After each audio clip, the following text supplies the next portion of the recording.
പരിശുദ്ധ പരമദിവ്യകാരുണ്യത്തിന് ഉടമ്പടി എപ്പോഴും ഒരു സമയത്തിൻ്റെ പ്രാർത്ഥനയാണ്.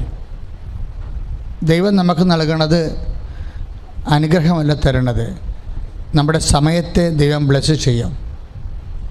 അപ്പോൾ നമ്മൾ ആഗ്രഹിക്കുന്നത് നടക്കും. ഈശോ അങ്ങനെയാണ് ചെയ്തിരിക്കുന്നത്. നീ ആഗ്രഹിക്കുന്നത് നിനക്ക് നടക്കട്ടെ എന്ന്. എന്നിട്ട് അവൻ്റെ സമയത്തെ ബ്ലെസ് ചെയ്യും. അതുപോലെ തന്നെയാണ് കഴിഞ്ഞ ദിവസങ്ങളിൽ ഇന്നലെ ഒരു സാക്ഷ്യമുണ്ടായി. എനിക്ക് വളരെ ഇഷ്ടപ്പെട്ട സാക്ഷ്യമാണ്. ഞാൻ എന്നും പറഞ്ഞിട്ടുള്ളൊരു കാര്യമാണ്, ദൈവവേദനെ അല്പം പ്രാർത്ഥന കൂടിപ്പോയി എന്ന് നീ പറയരുത്. എക്സ്ട്രാ അഡ്വാൻസ് ചിലപ്പോൾ ഫുൾ എമൗണ്ടൊക്കെ മേടിക്കണ കാണാം. പ്രാർത്ഥന ഇപ്പം ജ്ഞാനസ്ഥാനം അഡ്വാൻസാണ്. പക്ഷേ പ്രാർത്ഥനയും സാക്ഷ്യജീവിതവും നിത്യരക്ഷയുടെയും അനുദിന ജീവിതാനുഭവങ്ങളുടെയും ഫുൾ എമൗണ്ടായിട്ട് മുൻകൂട്ടി കൈപ്പറ്റും. ഇപ്പോൾ സാധനങ്ങളൊക്കെ നമുക്ക് കിട്ടണമെന്നുണ്ടെങ്കിൽ നമ്മൾ ഫുൾ എമൗണ്ട് അടക്കണം. ഇപ്പോൾ ഈ ക്യാമറയൊക്കെ വാങ്ങിച്ചിരിക്കുന്നത്, ഷാലോമിലെ ഈ ക്യാമറ വാങ്ങിച്ചിരിക്കുന്നത് 6 ലക്ഷം രൂപയാണ്, നിങ്ങൾക്ക് സിംഗപ്പൂരിൽ നിന്ന്. ഇതിൻ്റെ ഫുൾ എമൗണ്ട് നമ്മൾ കെട്ടിയിട്ടാണ് 1 മാസം കഴിഞ്ഞപ്പോൾ നമുക്ക് ക്യാമറ കിട്ടിയത്. അല്ലാതെ അല്ല. കാര്യം ചില ബിസിനസ് അങ്ങനെയാണ്, ഫുൾ എമൗണ്ട് നമ്മൾ നേരത്തെ കെട്ടണം. അപ്പം എന്തും പറഞ്ഞാൽ അപ്പം അവർക്ക് അതിന് ശേഷമാണ് അവരിതെല്ലാം അസംബിൾ ചെയ്യണതും ഷിപ്മെൻറ്റ് ചെയ്യണതും എല്ലാം അങ്ങനെയാണ്. ഇതുപോലെ ചില ഫുൾ എമൗണ്ട് നമ്മളോട് ദൈവം വാങ്ങിക്കും. ഇപ്പം നിങ്ങൾക്ക് മക്കളില്ല, നിങ്ങളോട് ഫുൾ എമൗണ്ട് മേടിക്കും. ആദ്യമേ മക്കളെ തരുന്നതുമ്പോൾ തന്നെ ഫുൾ എമൗണ്ട് വാങ്ങിക്കും. അങ്ങനെ ഒരു സാക്ഷ്യമാണ് ഇന്നലെ കിട്ടിയത്. എന്താ പ്രശ്നം വെച്ചാൽ, ഒരു സഹോദരി, യൂട്യൂബിൽ ആ സാക്ഷ്യം ഒന്ന് കണ്ടേക്കണേ. ഒരു സഹോദരി ചെറുപ്പമാണ്, എങ്കിലും അവർ നല്ല സമയത്ത് കെട്ടിയത് കാരണം അവർക്ക് ഒരു കുട്ടിയുണ്ട്. കുട്ടിക്ക് ഒരു 9 വയസ്സാ മറ്റേ ഉണ്ട്. പിന്നെ അവർക്ക് കുട്ടികളില്ല. എത്ര?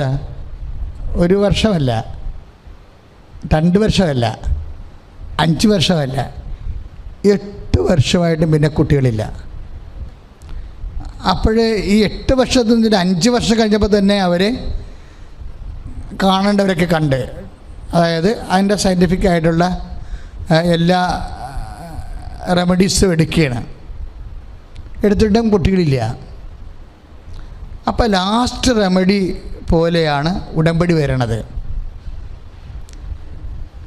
അപ്പോൾ 8 കൊല്ലം അവരെന്ത് ചെയ്ത്, അവർ നല്ല പ്രാർത്ഥനയുള്ള ആൾക്കാരാണ്. 8 കൊല്ലം ഇവർ പ്രാർത്ഥിക്കുന്നുണ്ട്, ഉപവസിക്കുന്നുണ്ട്. എന്തിനാണ്?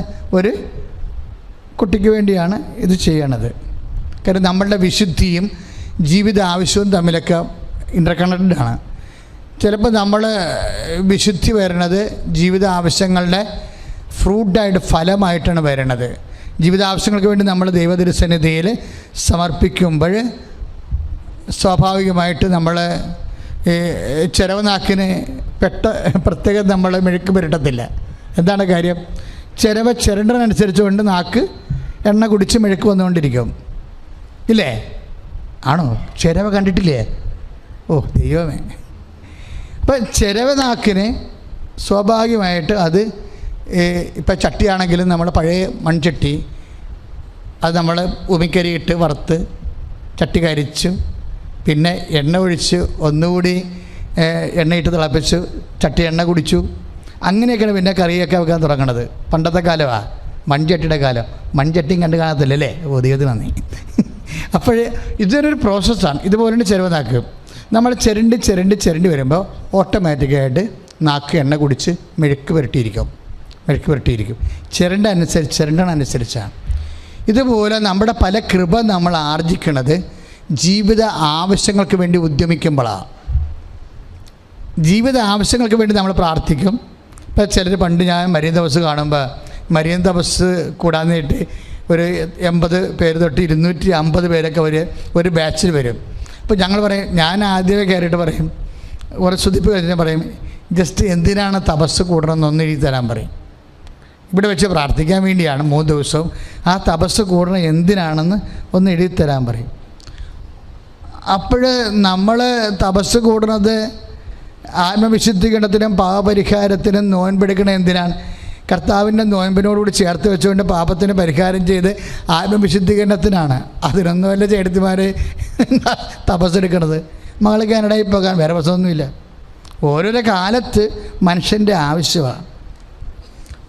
അതായത് പണ്ട് ആത്മവിശുദ്ധീകരണത്തിന് വേണ്ടി കർത്താവിൻ്റെ പീഡാസഹനങ്ങളോട് ചേർന്നുകൊണ്ട് ഐക്യദാർഢ്യം പ്രഖ്യാപിച്ച്, കർത്താവിൻ്റെ പട്ടിണിയോടും നോൻപിനോടും ചേർന്നുകൊണ്ട് ഐക്യദാർഢ്യം പ്രഖ്യാപിച്ച് നമുക്ക് ആത്മവിശുദ്ധിക്ക് കാരണമാകാൻ ആയെങ്കിൽ പുതിയ തലമുറ വന്നപ്പോൾ അങ്ങനെ ചെയ്യുന്നവരുണ്ട്.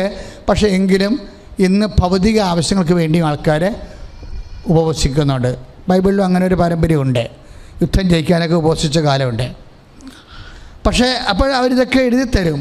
പക്ഷേ എന്നാ ഗുണമെന്ന് വെച്ച് കഴിഞ്ഞാൽ ഇവർ ഈ മകളുടെ കാനഡയിൽ പോകുന്ന അജണ്ട വെച്ച് പ്രാർത്ഥിക്കുമ്പോൾ അത് ശരിക്കും നമുക്ക് കർത്താവ് പറഞ്ഞിട്ടുള്ളതാണ്. സ്വർഗസ്ഥനായ പിതാവേ എന്നുള്ള പ്രാർത്ഥന നമ്മളെ പഠിപ്പിച്ചില്ലേ? അപ്പോഴേ പറഞ്ഞതാണ്, അന്നു വേണ്ട ആഹാരം ഇന്ന് നിങ്ങൾക്ക് തരണമേ. അപ്പോൾ അതിനകത്ത് തെറ്റൊന്നുമില്ല. അന്നു വേണ്ട ആഹാരത്തിന് വേണ്ടി നമ്മളോട് പ്രാർത്ഥിക്കാൻ പറഞ്ഞിട്ടുള്ളതാണ്. അപ്പോൾ ഇന്നത്തെ കാലത്ത് ആഹാരം കിട്ടുന്ന മാർഗ്ഗങ്ങൾ വ്യത്യസ്തമാകാം. ചിലപ്പോൾ കൂലിപ്പണി തന്നെയാണോ നിർബന്ധമില്ല, അല്ലെങ്കിൽ കാർപ്പൻറ്റർ പണി തന്നെയാണോ നിർബന്ധമില്ല. ഏത് പണിയിലൂടെയും, ഇപ്പോൾ IT യിലൂടെയാണെങ്കിലും ഏതെല്ലാം വിധത്തിലാണ് മനുഷ്യന് ആഹാരം കിട്ടുന്നത്. ചില ആൾക്കാർ ഷെയർ മാർക്കറ്റിൽ ഊഹക്കച്ചവടത്തിന് പോണത് എന്തിനാണ്? കുഞ്ഞുങ്ങൾക്ക് ഭക്ഷണം കൊടുക്കാൻ വേണ്ടി ചെയ്യുന്ന പരിപാടിയാണ്. അതിന് വേണ്ട ആഹാരത്തിൻ്റെ. അപ്പം ചിലർ ഇങ്ങനെ പോകുമ്പോൾ തന്നെ ദൈവദൃസന്നിധി വന്ന് പറഞ്ഞിട്ട് പോകും. എന്താണ്? അധ്വാനിക്കുന്നവൻ ഈശോൻ്റെ കൂടെ അധ്വാനിക്കാൻ വേണ്ടിയാണ് നമ്മൾ അങ്ങനെ ചെയ്യണത്, അല്ലേ? എന്ത് ജോലിക്ക് പോയാലും കർത്താവിനോട് വന്ന് പറഞ്ഞിട്ട് പോകും. അപ്പം അതിൻ്റെ ഗുണമെന്ന് വെച്ച് കഴിഞ്ഞാൽ നമ്മുടെ അധ്വാനത്തിൻ്റെ ആ ഫലത്തിൻ്റെ മേലെ ഒരു പ്രൊട്ടക്ഷൻ കിട്ടും, ഒരു സംരക്ഷണം കിട്ടും. ഇപ്പോൾ നമ്മൾ ജോലിക്ക് പോകുന്നു, നമുക്ക് 850 രൂപ നിത്യകൂലിക്കാരന് കിട്ടിയെന്ന് വിചാരിച്ചോ, വീട്ടിൽ വരുമ്പോൾ കൊച്ചിനെ പട്ടി കടിച്ചാൽ എന്ത് ചെയ്യും? ഒറ്റ കുത്തുവെപ്പ് തന്നെ 850 രൂപ പോകും. നമ്മൾ 850 രൂപ പോയി രാവിലെ പോയാലും 9 മണി തൊട്ട് 8 മണി തൊട്ട് വൈകുന്നേരം 6 മണി വരെ ജോലി എടുക്കുമ്പോൾ നമുക്ക് 850 രൂപ കിട്ടും വിചാരിച്ചോ. അപ്പോൾ ജോലിക്ക് കുഴപ്പമില്ല, ജോലി കിട്ടുന്നുണ്ട്, അതിൻ്റെ ശമ്പളം വിത്ത് ഹെൽഡ് അല്ല, അത് കിട്ടുന്നുണ്ട്. പക്ഷേ വീട്ടിൽ വരുമ്പോൾ എന്ത് ചെയ്യും? കൊച്ച് പനിച്ച് കിടക്കണേ. എന്ത് പറ്റിയടാ? അവൻ മിണ്ടത്തില്ല. അവൻ മിണ്ടാത്തത് എന്താണ്? അതറിഞ്ഞാൽ അവൻ അപ്പം അടിക്കുമെന്ന് പറഞ്ഞിട്ടാണ് അവൻ മിണ്ടാത്തത്. അപ്പോൾ സ്വാഭാവികമായിട്ടും കുറച്ച് കഴിയുമ്പോൾ അത് ഇഞ്ചക്ഷനിലേക്ക് പോയി ഈ നമ്മൾ കിട്ടിയിട്ട് 850 രൂപ കൊച്ചിൻ്റെ ഇഞ്ചക്ഷനിലേക്ക് പോകും. അപ്പോൾ നമുക്ക് അത് അധ്വാനിക്കുന്നുണ്ട്, ജോലി ചെയ്യുന്നുണ്ട്, കാശ് കിട്ടുന്നുണ്ട്, പക്ഷേ കയ്യിലിരിക്കണില്ല, ചിലവ് വരുന്നുണ്ട്. അപ്പോൾ ഇത് പ്രൊട്ടക്റ്റ് ചെയ്യാൻ വേണ്ടിയാണ് സംരക്ഷണം വരണത്. പ്രാർത്ഥന എന്താണ്? സംരക്ഷണ പ്രാർത്ഥന. അതായത് കർത്താവിൻ്റെ അടുത്ത് നമ്മൾ ജോലിക്ക് പോകുമ്പോഴും പ്രാർത്ഥിക്കും, വരുമ്പോഴും പ്രാർത്ഥിക്കും. എന്താ കാര്യം? അധ്വാനത്തിന് സംരക്ഷണം വേണം. അധ്വാനത്തിനല്ല, എല്ലാ കാര്യങ്ങളുടെ മേലും ഒരു പ്രതിലോമ ശക്തി തൊടാനുള്ള സാധ്യതയുണ്ട്. നമ്മൾ വിശുദ്ധരാണെന്ന് പറഞ്ഞിട്ട് കാര്യമില്ല. വിശുദ്ധരാണെങ്കിലും ആക്രമിക്കപ്പെടാം. നമ്മൾ വിശുദ്ധരാണെങ്കിലും നമ്മുടെ ഭൗതിക സാഹചര്യങ്ങൾ ആക്രമിക്കപ്പെടാം. അപ്പം അതുകൊണ്ട് തന്നെ അതങ്ങനെയാണ് ജോബ് പറയണത്. സാത്താൻ ജോബിനെ ദൈവത്തിൽ നിന്ന് അകറ്റാൻ വരുമ്പോൾ അനുവാദം ചോദിക്കും. കാര്യം ഹീസ് വെൽ പ്രൊട്ടക്റ്റഡ്. അനുവാദം ചോദിക്കും. എന്താണ്? അവനെ ദൈവത്തെ തള്ളിപ്പറയിപ്പിക്കാൻ വേണ്ടി അനുവാദം ചോദിക്കും. ഇപ്പോൾ മുഖ്യമന്ത്രിനെതിരെ കേസ് കൊടുക്കണമെന്നുണ്ടെങ്കിൽ ചിലപ്പോഴേ അസംബ്ലിയുടെ അനുവാദം വേണ്ടി വരും, അല്ലെങ്കിൽ ഗവർണറുടെ അനുവാദം വേണ്ടി വരും. അതുപോലെ തന്നെ പ്രധാനമന്ത്രിക്കെതിരെയും കേസ് വരണമെങ്കിൽ ചിലപ്പോഴും അതുപോലെ അനുവാദം വേണ്ടി വരും. ഇതുപോലെ തന്നെ ഹൈലി പ്രൊട്ടക്റ്റഡ് ആയിട്ടുള്ള നല്ല ദൈവകൃപയുള്ള ആൾക്കാരെ തൊടുന്നതിന് മുമ്പ് ചിലപ്പോൾ അനുവാദം മേടിക്കേണ്ടി വരും. അപ്പോൾ സാത്താൻ ദൈവസന്നിധിയിൽ വന്നിട്ട് ജോബിനെ തൊടാൻ അനുവാദം ചോദിക്കും. അയാൾ നീതിമാനാണ്, ദൈവത്തിൻ്റെ ഭയമുള്ള ആളാണ്. പക്ഷേ അയാളുടെ കുറവുകൾ നികർത്തണത് അയാൾ ഇതെല്ലാം ഉണ്ടെങ്കിലും ദൈവത്തിൽ അയാൾ ഉറച്ചു നിൽക്കുമോ എന്നുള്ളതാണ്. അപ്പോൾ ദൈവം സാത്താനോട് പറയും, ഓക്കെ ഇറ്റ് ഈസ് അലൗഡ് എന്ന് പറയും. അതായത് എന്തുകൊണ്ടാണ് ദൈവം ഓക്കെ ഇറ്റ് ഈസ് അലൗഡ് എന്ന് പറയണത്? സഹനം എന്താണ് അനുവദിക്കണത്? എന്താ കാര്യം? ദൈവത്തിൻ്റെയും കൂടി ആവശ്യമാണ് സാത്താൻ ചെയ്യണത്. ജോബിന് മക്കളുണ്ട്, ആവശ്യത്തിന് വരുമാന മാർഗമുണ്ട്, സമ്പത്തുണ്ട്, നിലവാരമുണ്ട്. പക്ഷേ സംതിങ് മിസ്സിങ്. കർത്താവ് ധനികരെ കണ്ടപ്പോഴെന്താ പറഞ്ഞത്? നിനക്കൊരു കുറവുണ്ട്. ഒരു പക്ഷേ ജോബിൻ്റെ കുറവ് എന്തായിരിക്കും? ജോബിൻ്റെ കുറവെന്ന് പറയണത് തനിക്ക് എല്ലാം ഉണ്ടല്ലോ എന്നുള്ള ചിന്തയായിരിക്കും. ഒരു കുറവ് തനിക്കെല്ലാം ഉണ്ടല്ലോ എന്നുള്ള ചിന്തയാണ്. അപ്പോൾ ആശ്രയം കുറയും. അതുകൊണ്ട് സാത്താൻ പറഞ്ഞ് ഇവനെ തൊട്ടാൽ തീർച്ചയായിട്ടും ഇവൻ നിന്നെ തള്ളിപ്പറയും. അപ്പോൾ ദൈവത്തെ ഇതെല്ലാം ഉണ്ടായിട്ടും ദൈവത്തെ തള്ളിപ്പറയാത്ത ഒരു മനുഷ്യൻ, അത് ദൈവത്തിൻ്റെ കൂടെ ഒരു ആവശ്യമാണ്. പൊന്നുണ്ട്, പറമ്പുണ്ട്, ആരോഗ്യമുണ്ട്, അഭിമാനമുണ്ട്, നിലവാരമുണ്ട്, ഇതെല്ലാം ഉണ്ടായിട്ടും ദൈവത്തെ തള്ളിപ്പറയാത്ത ഒരു മനുഷ്യൻ, അത് ദൈവത്തിൻ്റെ ഒരാവശ്യമാണ്. അതുകൊണ്ട് ദൈവം സാത്താനോട് അനുവദിക്കും, യെസ് ഇറ്റ് ഈസ് അലൗഡ്. അപ്പോൾ അങ്ങനെ വരുമ്പോൾ അനുവദിക്കാനുള്ള കാരണം പ്രത്യേക പ്രൊട്ടക്ഷനാണ് ഈ ജോബുള്ളത്. ജോബ് പ്രത്യേക ദൈവത്തിൻ്റെ സെഡ് കാറ്റഗറിയിലുള്ള ആളാണ്. അപ്പോൾ സെഡ് കാറ്റഗറിയിലുള്ള ആളായത് കാരണം പ്രത്യേക പ്രൊട്ടക്ഷനിലാണ്. ജോബ് മാത്രമല്ല, അവൻ്റെ കംപ്ലീറ്റ് സ്ഥാവര ജംഗമ വസ്തുക്കൾ അണ്ടർ പ്രൊട്ടക്ഷനാണ്. സാത്താൻ അത് പറയും, ഹീസ് പ്രൊട്ടക്റ്റഡ്.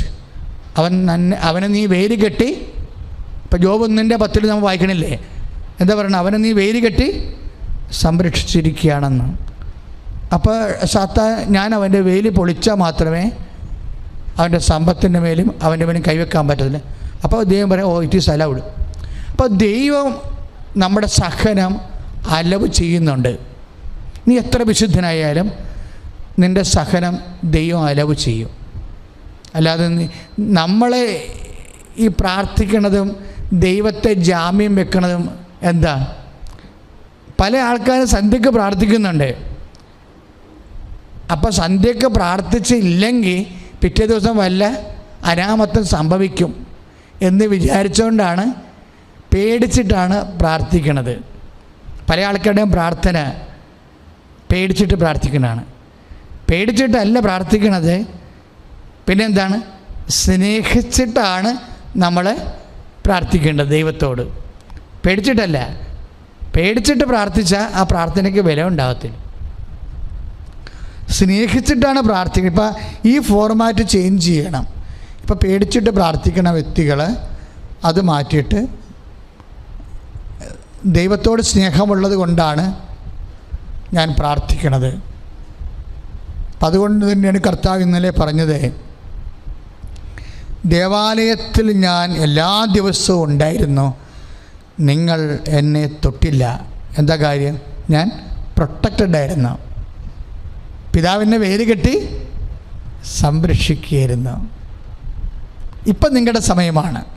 പിതാവ് വേലിയെടുത്ത് മാറ്റിയിട്ടുണ്ടെന്ന് പറയും. അപ്പം ദൈവം ചില സമയത്ത് നമ്മുടെ വേലിയെടുത്ത് മാറ്റും.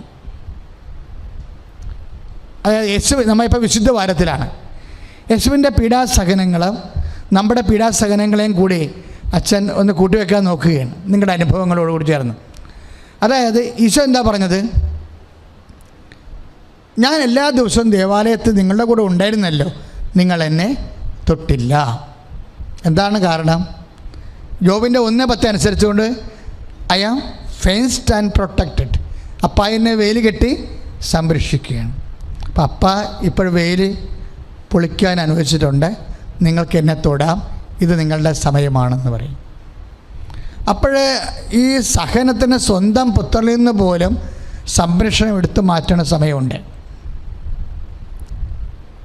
ഒരു മനുഷ്യൻ പ്രാർത്ഥിക്കുന്നതിൻ്റെ പിന്നിൽ ഈ സംരക്ഷണം ഉണ്ടെങ്കിലും നമ്മൾ വിശ്വാസികൾ എപ്പോഴും ഈ സംരക്ഷണ വേലി എടുത്ത് മാറ്റണ ഒരവസ്ഥയെക്കുറിച്ച് പ്രിക്കോഷ്യസ് ആയിരിക്കണം. അപ്പം ആ സംരക്ഷണ വേലി എടുത്ത് മാറ്റി കഴിഞ്ഞപ്പോൾ ഈശോ എന്താണ് ചെയ്തത്? സംരക്ഷണ വേലി എടുത്ത് മാറ്റും അറിയാൻ പറ്റും. ഇടയ്ക്കിടെ ഇപ്പം ധ്യാനം കുറഞ്ഞു വരാം, ഇടയ്ക്കിടയ്ക്ക് അപകടങ്ങൾ, അസ്വസ്ഥതകളൊക്കെ വരും. മനഃപൂർവ്വം സംരക്ഷണ വേലി എടുത്ത് മാറ്റുന്നതാണ്. അപ്പോൾ സംരക്ഷണ വേലി എടുത്ത് മാറ്റുമ്പോൾ എന്താണ് സംഭവിക്കുന്നത്? യേശു എന്താണ് ചെയ്തത്? യേശു നിന്ന് പ്രാർത്ഥിച്ചു, മുട്ടയിൽ നിന്ന് പ്രാർത്ഥിച്ചു, കിടന്ന് പ്രാർത്ഥിച്ചു. സംരക്ഷണ വേലി പോയാൽ ചെയ്യേണ്ട കാര്യം അതാ. അവൻ മുട്ടയിൽ നിന്ന് പ്രാർത്ഥിച്ചെന്ന് പറഞ്ഞാൽ അവൻ എഴുന്നേറ്റ്, അതായത് യൂദാസ് അവനെ ഒറ്റിക്കൊടുക്കാൻ വേണ്ടി പുറത്തേക്ക് പോയി. ഇന്നത്തെ സുവിശേഷം അതാ 13:21, 38 വരെ ഉണ്ട് യോഹന്നാൻ്റെ സുവിശേഷം. അപ്പോൾ രാത്രിയായിരുന്നു. രാത്രി. അപ്പം ജീവിതത്തിൽ ആരെങ്കിലും നമുക്കിട്ടൊരു പാര പണിയാൻ വേണ്ടി ഒരുമ്പിടുമ്പോൾ ടക്കെന്ന് ഇരുട്ട് നമുക്ക് വരും ജീവിതത്തിലേക്ക്. അതാണ് യോഹന്നാൻ പറയണത്. അപ്പോൾ രാത്രിയായിരുന്നു. അപ്പോൾ യേശു എന്ത് ചെയ്ത്? എഴുന്നേറ്റ് നിന്ന് ഒരു സ്വസ്ത്രഗീതം ആലപിച്ചു. അതാണ് സംഭവം. ജീവിതത്തിൽ ഇരുട്ട് വരുമ്പോൾ എന്നാ ചെയ്യണത്? എഴുന്നേറ്റ് നിന്ന് ഒരു സ്വസ്ത്രഗീതം ആലപിച്ചു. അല്ല, അവിടെ ഒരു കോംപ്രമൈസിന് തയ്യാറല്ല. യൂദാസുമായിട്ട് വേണമെങ്കിൽ ഒരു സെറ്റിൽമെൻറ്റ് നടത്താമായിരുന്നു. പത്രോസിനോട് പറഞ്ഞിട്ട് നീ ആ വിഷയം സെറ്റ് ചെയ്യാൻ പറഞ്ഞാൽ ഈസി ആയിട്ട് പത്രോസ് സെറ്റ് ചെയ്യും. യൂദാസ് പോയ വിഷയം എന്താണെന്നറിയാം, യേശുവിനറിയാം. അപ്പോഴേ പത്രോസിനെ പതുക്കെ വിളിച്ചിട്ട് ചെവി പറഞ്ഞാൽ മതി, യവൻ പോയിരിക്കണത് വേറെ പരിപാടിയാണ്, ഒരു 30 രൂപയുടെ പരിപാടിയാണ്, എന്നാ വെച്ചാൽ ചെയ്തോളാൻ പറയും. അപ്പോൾ പത്രോസ് പുറത്തിറങ്ങിയിട്ട് യൂദാസിനോട് പറയും, യൂദാസേ കാര്യങ്ങൾ കൈവിട്ട് പോയെന്ന് എനിക്ക് മനസ്സിലായി, നിനക്കിപ്പോൾ 30 വെള്ളിക്കാശ് കിട്ടുമായിരിക്കും, ഒരു 60 പിടി, നമ്മളൊരു തമ്മിലൊരു ധാരണ, കേസ് വിട്ടാന്ന് ചോദിക്കൂ. യൂദാസ കേസ് വിട്ടുതരാം, യൂദാസ് പൈസ കിട്ടിയാൽ മതിയല്ല. 60 പ്രധാന ആചാര്യക്ക് 30 കിട്ടത്തുള്ളൂ. പത്രോസ് അവസാനം 60 വെച്ച് സെറ്റ് ചെയ്ത് കഴിഞ്ഞാൽ ക്ലിയറായി, യേശു റിലീസ്ഡായി. അങ്ങനെ ഒരു സെറ്റിൽമെൻറ്റ്, ഒരു വിഷയത്തിൻ്റെ മേലൊരു കോംപ്രമൈസ് കർത്താവ് ആഗ്രഹിക്കണില്ല. അതാ അവനെന്ത് ചെയ്യും? അത് ആത്മീയമായി പരിഹരിക്കാൻ പറ്റുമോ എന്ന് നോക്കും. മാനുഷികമായി ബുദ്ധിപരമായിട്ട് പത്രോസിന് 60 വെള്ളിക്കാശ് കൊടുത്തു. കാര്യം കാശിന് ഒന്നും പഞ്ഞമുള്ള ആളല്ല, കാശൊന്നും കൈ സൂക്ഷിക്കത്തില്ല. പക്ഷേ അത്യാവശ്യമൊന്നും വേണ്ട കാശ് ഉണ്ടാക്കാനറിയാം. നമ്മുടെ യൂദാസിനെ ഒരു 6000 വെള്ളിക്കാശ് വേണമെങ്കിൽ യൂദാസിനെ അഡ്ജസ്റ്റ് ചെയ്യാൻ പറ്റും. കാര്യം പണ്ടൊരു ടാക്സ് കളക്ടേഴ്സ് വന്നപ്പോഴേ കർത്താവ് അങ്ങനെ ജനങ്ങളുമായിട്ടിരിക്കുന്ന സമയമാണ്. അപ്പോൾ ടാക്സ് കളക്ടേഴ്സ് വന്നിട്ട് പത്രോസിനോട് കൈയും കാലും ഇട്ട് കുശിച്ചിട്ട് പോയി. അപ്പോൾ ടാക്സ് കളക്ടേഴ്സും നികുതി പിരിവുകാരെയും. അപ്പോൾ പത്രോസിനെ വിളിച്ചിട്ട് കർത്താവ് ചോദിച്ചു, പീറ്റർ വാട്ട് ഹാപ്പൻഡ്, എന്താണ് അവർ വന്നത്? അപ്പോൾ അവർ പറഞ്ഞ അവർ നികുതി കൊടുക്കാൻ ചോദിച്ചാൽ, കപ്പം ചോദിച്ചാൽ. നികുതിയല്ല, കപ്പം. കാര്യം ഇവർ അടിമകളാണല്ല, റോമക്കാരല്ലേ വന്നിരിക്കണേ. അപ്പോൾ കർത്താവ് മിണ്ടിയില്ല. എന്നിട്ടൊരു ചോദ്യം ചോദിച്ചു. എന്താ ചോദിച്ചത്? അതായത്, പീറ്റർ, ആരാണ് നികുതിയോ കപ്പമോ കൊടുക്കുന്നത്? രാജ്യത്തിൻ്റെ സ്വന്തം മക്കളോ അതോ പുറത്തുള്ളവരോ എന്ന് ചോദിച്ചു. പത്രോസ് പറഞ്ഞ് തീർച്ചയായിട്ടും പുറത്തുള്ളവർ. അപ്പോൾ യേശു പറഞ്ഞു, നമ്മൾ മക്കളാണ്, നമുക്കിത് ബാധകമല്ല. പക്ഷെ ഒരു ഇഷ്യൂ ഉണ്ടാകേണ്ട ആവശ്യമില്ല. ഈശോ വിഷയങ്ങളെ കാണുന്നത് ലെസ് ഇഷ്യൂ ആക്കിയാണ്. എങ്ങനെ ഇഷ്യൂസ് മിനിമൈസ് ചെയ്യാൻ പറ്റും. ഒരു നീതിയോ അനീതിയോ എന്നുള്ള വിഷയത്തെക്കാളുപരി സമാധാനത്തിനാണ് ഈശോ പ്രാധാന്യം കൊടുക്കുന്നത്. നീതിയോ അല്ലെങ്കിൽ അനീതിയോ എന്നുള്ള വിഷയത്തെക്കാളുപരി സമാധാനത്തിനാണ് ഈശോ പ്രാധാന്യം കൊടുക്കുന്നത്. അപ്പോൾ നമ്മൾ കൊടുക്കേണ്ട കാര്യമില്ല നിയമപരമായിട്ട്. പക്ഷേ മറ്റുള്ളവർക്ക് ആർക്കും ഉതപ്പുണ്ടാകാതിരിക്കാൻ വേണ്ടി നീ കടലിൽ പോവുക, ചൂണ്ടയിടുക, ഒരു മത്സ്യമെടുക്കുക, അതിൻ്റെ വായ തുറന്ന് നോക്കുക, ഒരു സ്ഥാദ്യവും കാണും, എനിക്കും നിനക്കും വേണ്ടി അവർക്ക് കൊടുക്കാൻ പറയും. അപ്പോൾ പണമില്ലെങ്കിൽ പണം എവിടെ ഉണ്ടെന്ന് ഈശോക്കറിയാം, പണം എങ്ങനെ ഉണ്ടാക്കാമെന്നും അറിയാം. അപ്പോൾ യൂദാസ് അങ്ങനെ 30 വെള്ളിക്കാശിൻ്റെ ഇഷ്യൂ രജിസ്റ്റർ ചെയ്ത് പോകുമ്പോൾ അത് കോംപ്രമൈസ് ചെയ്യാൻ വേണ്ടി 60 വെള്ളിക്കാശ് കൊടുത്തിട്ട് ആ സാധനം സെറ്റിൽമെൻറ്റ് നടത്താൻ പറ്റും.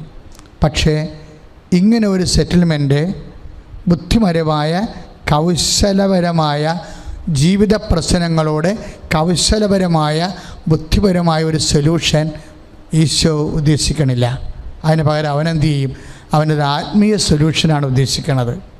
എന്താണ്? അവൻ യൂദാസ് പോയപ്പോഴേ എഴുന്നേറ്റ് നിന്ന് ഒരു സ്വസ്ത്രഗീതം ആലപിച്ചു. Praise the Lord.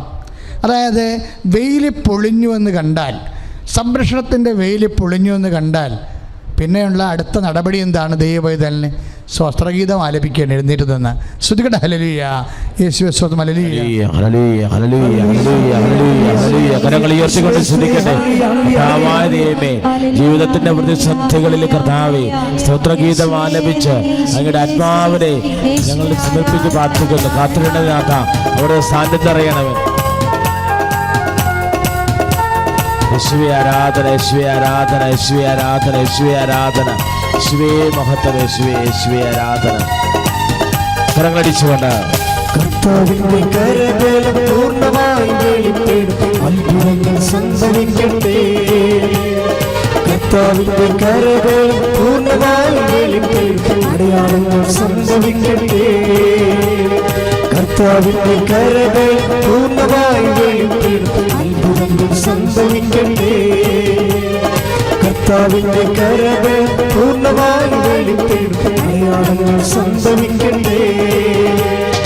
ഇന്നിവിടെ ഈ നിമിഷം ദൈവശക്തി വെളിപ്പെടട്ടെ. ഇന്നിവിടെ ഈ നിമിഷം ദൈവശക്തി വെളിപ്പെടട്ടെ.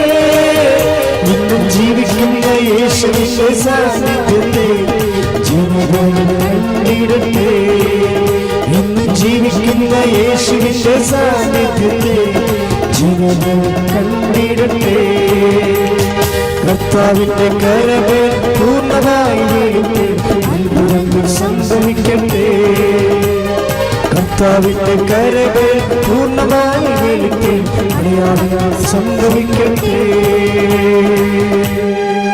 പരിശുദ്ധ പരമദിവ്യകാരുണ്യത്തിന് ഇവിടെ ഒരു പ്രശ്നമുണ്ട്. എന്താ നമ്മുടെ ടോക്ക് എന്താണ്? ചില സമയത്ത് നമ്മുടെ സംരക്ഷണത്തിൻ്റെ വെയിൽ ദൈവം പൊളിക്കപ്പെടാൻ വേണ്ടി അനുവദിക്കും. അങ്ങനെയാണ് വിശുദ്ധവാരം ഉണ്ടാകുന്നത്. നമ്മുടെ ജീവിതത്തിലെ സഹനവാരം ഉണ്ടാകുന്നത് അങ്ങനെയാണ്. ഇന്ന് വലിയൊരു വാഴ്ചയാണ് അല്ലേ? ചിലപ്പോഴും നമ്മുടെ ജീവിതത്തിലെ സംരക്ഷണത്തിൻ്റെ വെയിൽ പൊളിക്കപ്പെടാൻ വേണ്ടി ദൈവം അനുവദിക്കും.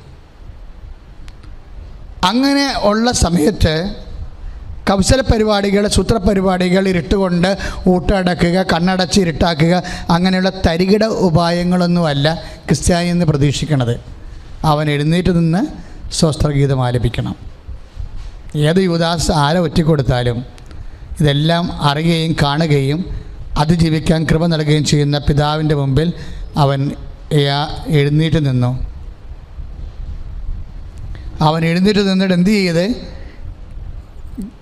അവൻ യാചനാ പ്രാർത്ഥനയും സങ്കട പ്രാർത്ഥനയും അല്ല നടത്തിയത്, സ്വസ്ത്രഗീതം. കാര്യം ആ സമയത്ത് ഉണ്ടാകുന്ന പെസഹ രഹസ്യത്തിൻ്റെ ഭാഗമായിട്ട് വരുന്ന ലിറ്റർജിക്കൽ ആൻഡ് കൾട്ടിക് എക്സ്പ്രഷൻസ് ആണെങ്കിലും അത് ഉപയോഗിക്കപ്പെടുന്നത് യൂദാസ് ഇറങ്ങിപ്പോയതിൻ്റെ പശ്ചാത്തലത്തിലാണ്. എന്തെങ്കിലും ഒരു കാര്യം നമ്മുടെ കയ്യിൽ നിന്ന് വിട്ടുപോയെന്ന് പറയുമ്പോൾ അതിനുശേഷം വിട്ടുപോകുന്നത് പ്രാർത്ഥനയായിരിക്കും. ഒരു കാര്യം നമ്മുടെ കയ്യിൽ നിന്ന് വിട്ടുപോയെന്ന് പറഞ്ഞാൽ അടുത്ത സമയത്ത് വിട്ടുപോകണത് എന്താണ്? പ്രാർത്ഥനയായിരിക്കും വിട്ടുപോകണത്. കർത്താവ് പറഞ്ഞത് എന്താണ്? കയ്യിൽ നിന്ന് കാര്യങ്ങൾ വിട്ടുപോയി യൂദാസ് ഒറ്റിക്കൊടുക്കാൻ പോയാലും പ്രാർത്ഥന കയ്യിൽ നിന്ന് വിട്ടുപോകരുത്. എഴുന്നേറ്റ് നിന്ന് റെഡിനെസ്സോടുകൂടി സ്വസ്ത്രഗീതമായിട്ട് അതിനെ മാറ്റണം. എല്ലാ സഹനങ്ങളെയും സ്വസ്ത്രഗീതമാക്കി മാറ്റാൻ പ്രാർത്ഥിക്കുക. കർത്താവേ, എൻ്റെ ജീവിതത്തിൽ എൻ്റെ കയ്യിൽ നിന്ന് എൻ്റെ ജീവിതം വിട്ടുപോയെന്ന് തോന്നുമ്പോൾ മാനുഷികമായ പരിഹാരങ്ങളെ അന്വേഷിക്കാതെ യേശുവിനെ പോലെ എഴുന്നേറ്റ് നിന്ന് സ്വസ്ത്രഗീതം ആലപിക്കാൻ ദൈവത്തിൻ്റെ ശക്തി ആവശ്യം എന്നെ സഹായിക്കണം. കർത്താവായ ദൈവമേ, ഞങ്ങളുടെ ജീവിത പ്രതിസന്ധികളെ സമർപ്പിച്ച് ഞങ്ങൾ ഈശോയെ സ്തോത്രഗീതം ആലപിക്കുന്ന കർത്താവേ, ഞങ്ങളെ നീ കാത്തിരണമേ, ഞങ്ങളെ നീ സംരക്ഷിക്കണമേ, ഞങ്ങളെ നീ ഭരിക്കണമേ, ഞങ്ങളുടെ കൂടെ ആയിരിക്കണമേ.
അതുകൊണ്ട് തന്നെയാണ് ശിഷ്യന്മാരെ പ്രാർത്ഥിക്കാൻ കർത്താവിൻ്റെ ഈ പ്രാർത്ഥനാ രീതികൾ കണ്ടപ്പോഴേ ആവൽഘട്ടത്തിലും എഴുന്നേറ്റ് നിന്ന് പ്രാർത്ഥിക്കാനുള്ള അഭിഷേകം നേരിട്ട് കണ്ടപ്പോഴാണ്, പല കുറികൾ കണ്ടപ്പോഴാണ് അവർ ചോദിച്ചത് എന്താണ്?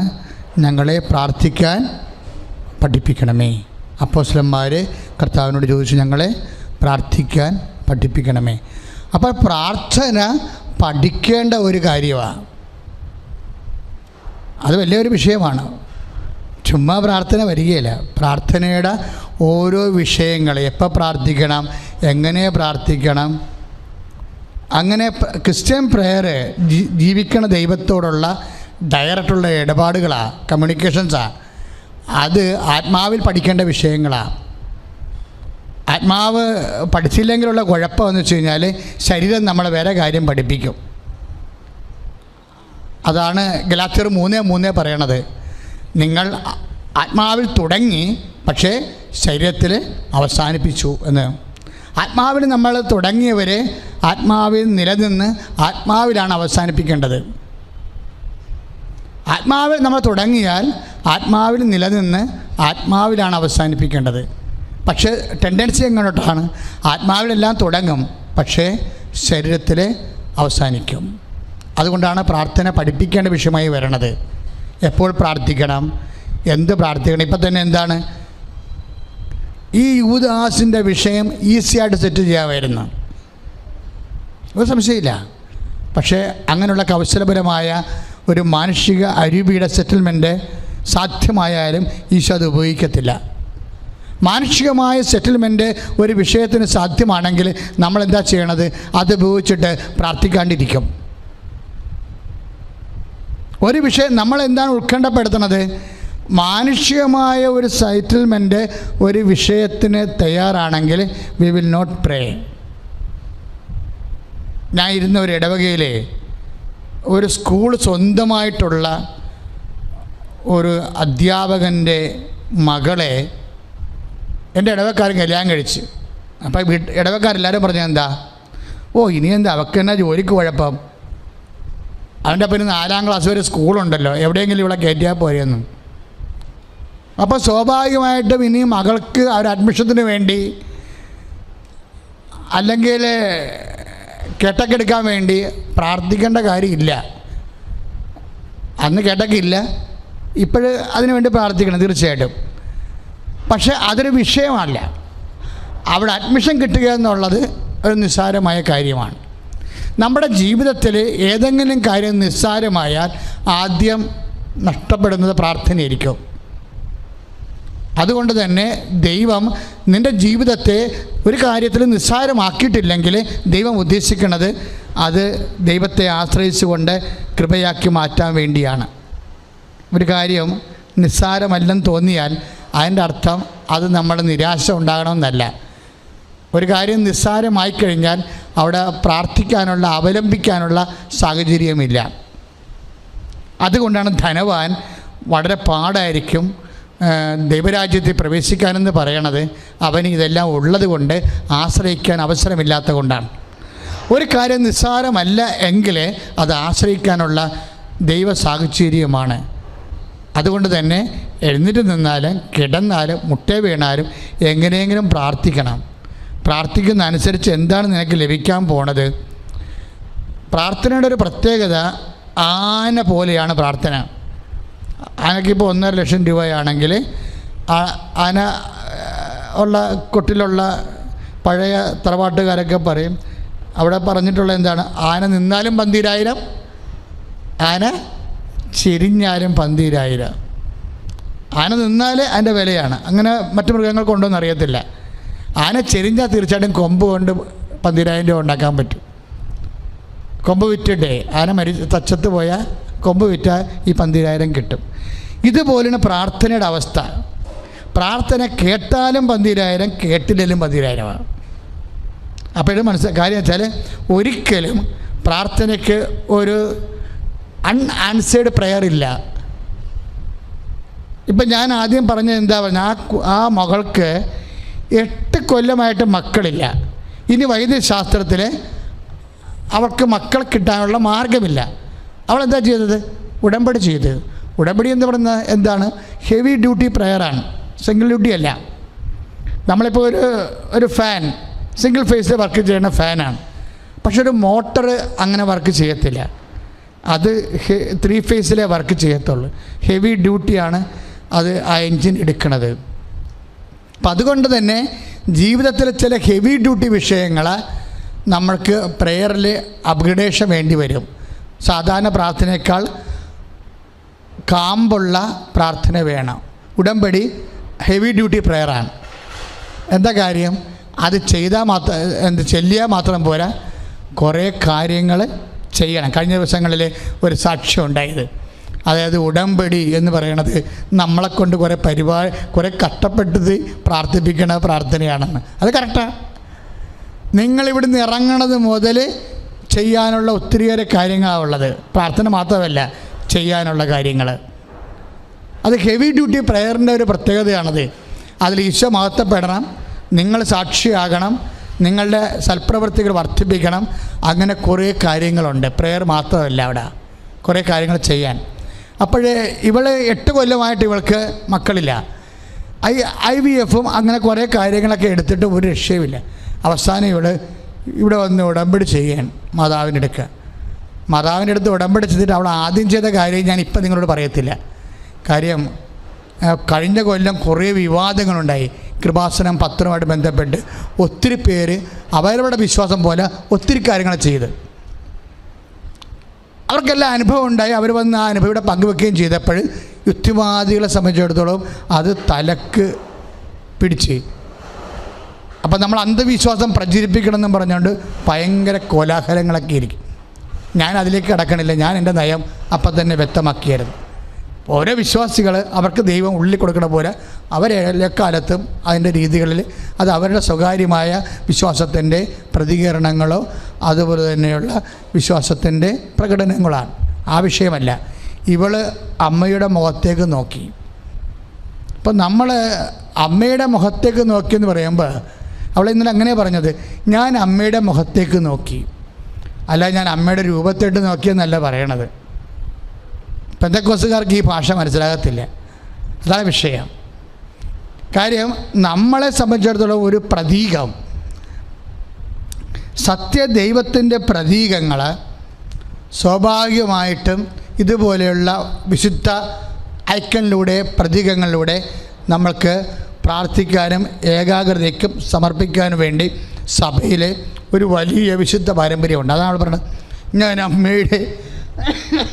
ഞാൻ അമ്മയുടെ മുഖത്ത് നോക്കി പറഞ്ഞു, അമ്മേ ഈ മാസം എനിക്ക് പ്രഗ്നൻ്റ് ആകണം, ഇത് ഡിസംബർ ആണെന്ന്. അമ്മ പ്രസവിച്ച മാസം. അതാണ് പ്രശ്നം. അമ്മേ ഈ മാസം എനിക്ക് പ്രഗ്നൻ്റ് ആകണം, ഇത് ഡിസംബർ ആണെന്ന്. അപ്പം അമ്മയുടെ മുമ്പിൽ എന്തുണ്ട്? അവൾ ഡിസംബർ 8-ാം തീയതിയാണ് പറഞ്ഞെങ്കിൽ 22 ദിവസമേ ഉള്ളൂ, അല്ലെങ്കിൽ 21 ദിവസമേ ഉള്ളൂ, അല്ലേ? അപ്പോൾ 23 ദിവസം.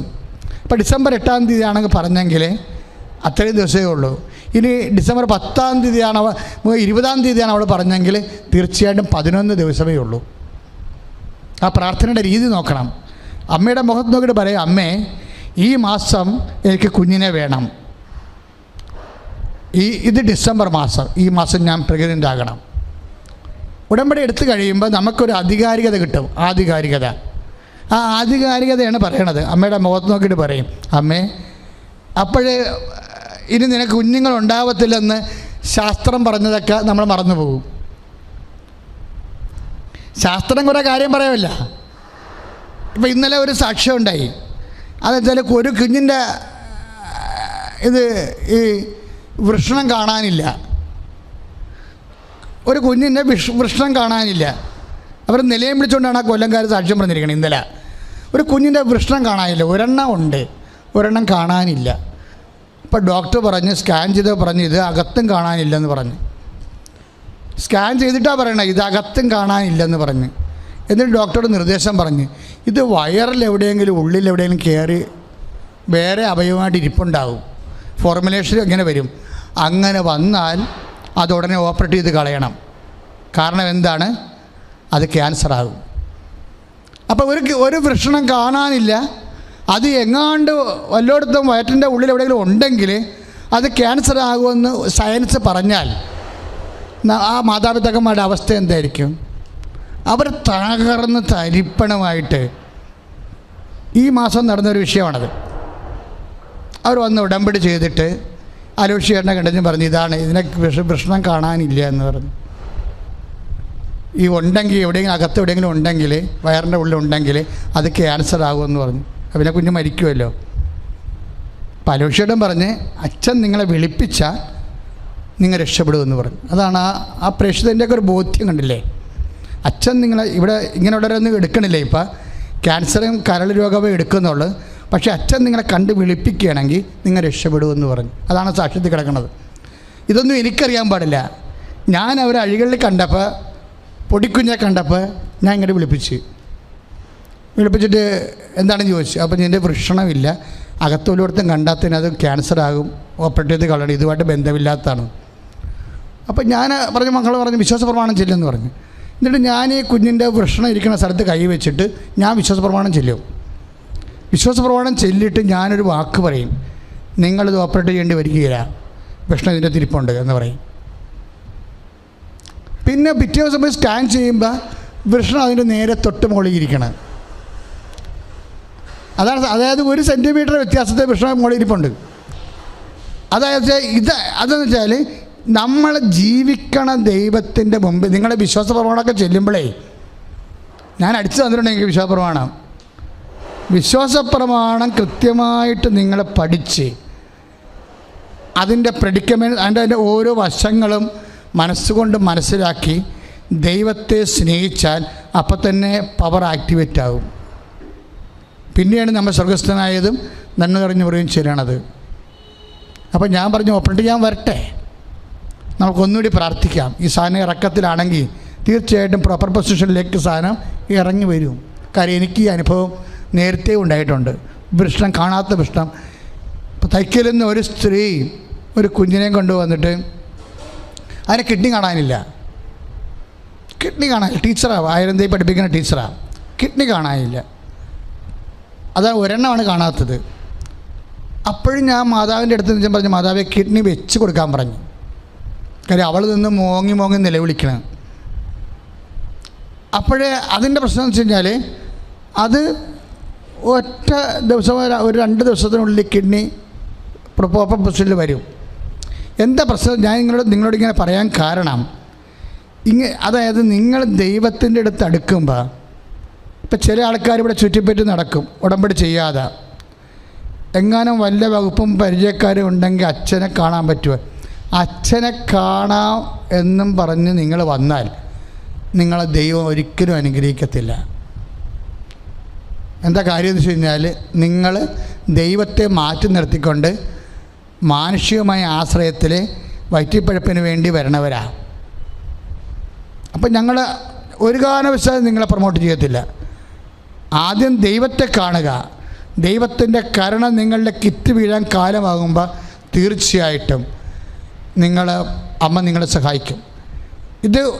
ഇതിനെന്താ ചെയ്യേണ്ടതെന്ന് ചോദിച്ചാൽ, നിങ്ങൾ യൂട്യൂബിലുള്ള ഓരോ സാക്ഷ്യവും എപ്പോഴും പ്രാർത്ഥനാപൂർവം പരിശോധിച്ചുകൊണ്ടിരിക്കണം. കാര്യം ഇത് അച്ഛൻ്റെ കഴിവോ ഒന്നുമല്ല. അമ്മമാതാവ് പ്രത്യക്ഷപ്പെട്ടപ്പോൾ അമ്മയുടെ പ്രത്യക്ഷീകരണത്തിൻ്റെ സത്യാവസ്ഥ സ്ഥിരീകരിക്കാൻ വേണ്ടി ദൈവം പ്രവർത്തിക്കുന്ന അടയാളങ്ങളാണ്. ആ അടയാളങ്ങൾ സ്വീകരിക്കാൻ പിന്നെ എന്നെ സംബന്ധിച്ചിടത്തോളം ഞാൻ ബബബ വിശ്വസിക്കത്തില്ല, കട്ടൻ്റെ വിശ്വസിക്കുന്ന ആളാണ്. ഇയാൾക്ക് സമയമായെങ്കിൽ ഇയാൾ അനുഗ്രഹിച്ചിരിക്കും ദൈവം.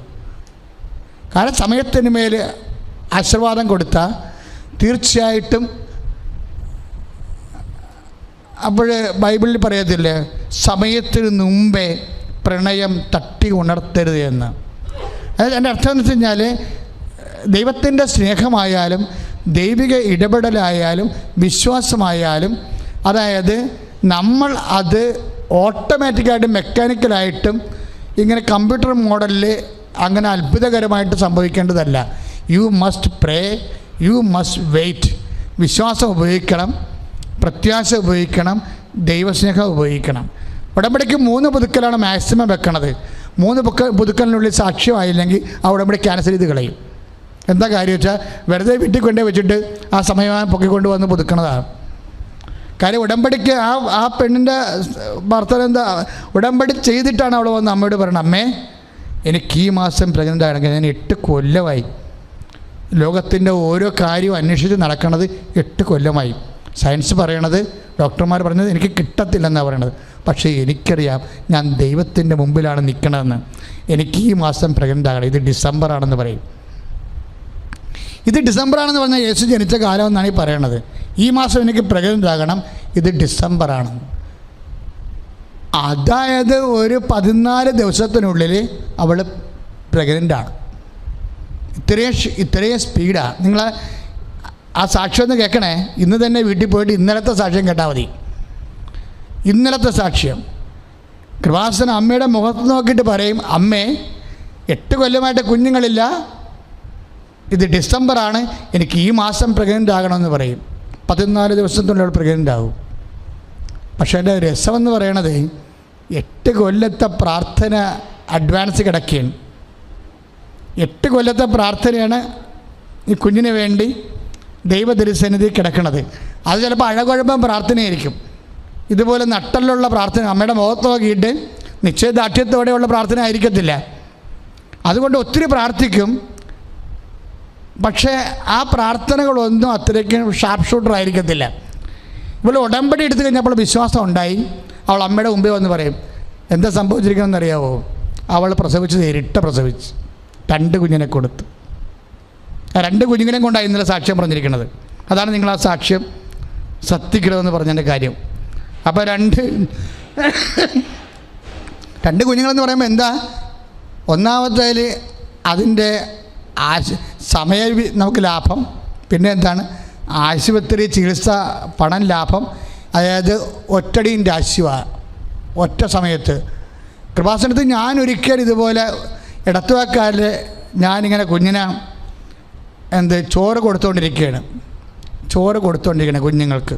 ഒരമ്മ കൊണ്ടുവന്ന കുഞ്ഞുങ്ങൾക്ക് ഇടത്തുവായെന്ന് സ്റ്റേജിൽ ചോറ് കൊടുക്കുകയാണ്. ചോറ് കൊടുത്തു കഴിഞ്ഞപ്പോൾ 3 കുഞ്ഞുങ്ങളുണ്ട്. ചോറ് കൊടുക്കുകയാണ്. കൊടുത്തു കഴിഞ്ഞപ്പോൾ ഉടനെ അമ്മ പറഞ്ഞു, അച്ഛാ ഇത് ഇവിടുത്തെ അമ്മയുടെ കുഞ്ഞുങ്ങളാണെന്ന് പറഞ്ഞു. അപ്പോൾ ഞാൻ പറഞ്ഞു, നീ എന്താ സാക്ഷ്യം പറയാത്തത്? ഞങ്ങൾ വരും അച്ഛാ, ഇപ്പം തിരക്കായതുകൊണ്ട് ഇവിടെ മുഴുവൻ ബഹളമല്ലേ ഇവിടെ, അന്ന് ഭയങ്കര ഇടിയായിരുന്നു ഇവിടെ, വരും അച്ഛാ എന്ന് പറയും. ഇതിലൊക്കെ വന്നിട്ടില്ല, എന്നാലും അവർ വരും. അതെന്താ? ഒറ്റ പ്രസവത്തിൽ 3 കുഞ്ഞുങ്ങളാണ്. എന്താ കാര്യം? 6 കൊല്ലമായിട്ട് കുഞ്ഞുങ്ങളില്ല. 6 കൊല്ലമായിട്ട് കുഞ്ഞുങ്ങളില്ല. അതായത് എൻ്റെ മക്കളെ, ഞാൻ ഇപ്പം നിങ്ങളുടെ ഈ 3 ഉടമ്പടി എടുത്തിട്ട് നിങ്ങൾക്ക് അടയാളമില്ലെങ്കിൽ ഉടമ്പടി ക്യാൻസൽ ചെയ്യാൻ പറഞ്ഞതിൻ്റെ കാരണം നിങ്ങൾ ഈ ഉടമ്പടി കുറച്ചുകൂടി സീരിയസ് ആയിട്ട് എടുക്കാൻ വേണ്ടിയാണ്. അല്ലെങ്കിൽ നിങ്ങൾ ആ ഉടമ്പടി താളത്തിലായി പോകും. രാവിലെ എഴുന്നേൽക്കുക, കുരിശ് വരയ്ക്കുക, ഉടമ്പടി പ്രാർത്ഥന ചെല്ലുക, പ്രത്യക്ഷീകരണ പ്രാർത്ഥന ചെല്ലുക, പത്രം മേടിച്ച് നാത്തൂൻ്റെ അടുത്ത് കൊടുക്കുക, മക്കളുടെ അടുത്ത് കൊടുക്കുക. പത്രം മേടിച്ച് നിങ്ങൾ തന്നെയാണ് കൊടുക്കേണ്ടത്. കോഴഞ്ചേരിയിൽ നിന്നൊരു വലിയമ്മ വന്നിട്ട് ഞാൻ പറഞ്ഞ് ഉടമ്പടി എടുത്തു. എന്നിട്ട് പത്രം മേടിച്ചിട്ട് ആർക്ക് കൊടുത്തു? അത് വീട്ടിൽ നിൽക്കണ വേലക്കാർക്ക് കൊടുത്തു. 2 ബംഗാളികൾ വിലക്ക് നിൽപ്പുണ്ടായിരുന്നു, അവർക്ക് കൊടുത്തിട്ട് കൊണ്ടുപോയി വിതരണം ചെയ്യിപ്പിച്ചു. പോരെ, തീർന്നത്, പ്രേക്ഷിത പ്രവർത്തനം തീർന്നു. അത് നോട്ടീസ് കൊടുത്താൽ പോലെ, അല്ല ഷോറൂമിൻ്റെ ഉദ്ഘാടനത്തിന് നമ്മൾ നോട്ടീസ് കൊടുക്കത്തില്ലേ കമ്മീഷൻ ബേസിൽ, അതുപോലെ. പത്രമല്ല, പത്രം എടുക്കുമ്പോൾ പ്രാർത്ഥിക്കണം, കർത്താവ് ഇതിൻ്റെ സാക്ഷ്യങ്ങൾ കേട്ട് അങ്ങയെ അന്വേഷിച്ച് കണ്ടെത്തിക്കൊണ്ട് വരാൻ ഞങ്ങളുടെ കണ്ണീരിൻ്റെ കാലത്ത് അവരെ സഹായിക്കണമെന്ന് പറഞ്ഞുകൊണ്ട് ഒരു പത്രത്തിന് ഒരു വിശ്വാസപ്രമാണം, ഒരു 3 സ്വർഗസ്ഥനായതും 3 നന്മ നിറഞ്ഞവരെയും വെച്ച് ചൊല്ലി പ്രാർത്ഥിച്ച് കൊടുക്കണം. അങ്ങനെ ചെയ്യുമ്പോൾ നീ ആരാണെന്ന് ദൈവത്തിന് മനസ്സിലാകും.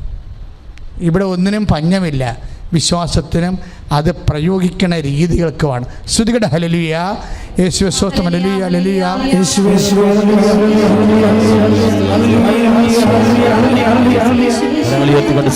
ശക്തമായി ശ്രുതികട ഹല്ലേലൂയ ഹല്ലേലൂയ ഹല്ലേലൂയ. യേശുവേ ആരാധന, കർത്താവേ യേശുവേ ആരാധിക്കട്ടെ.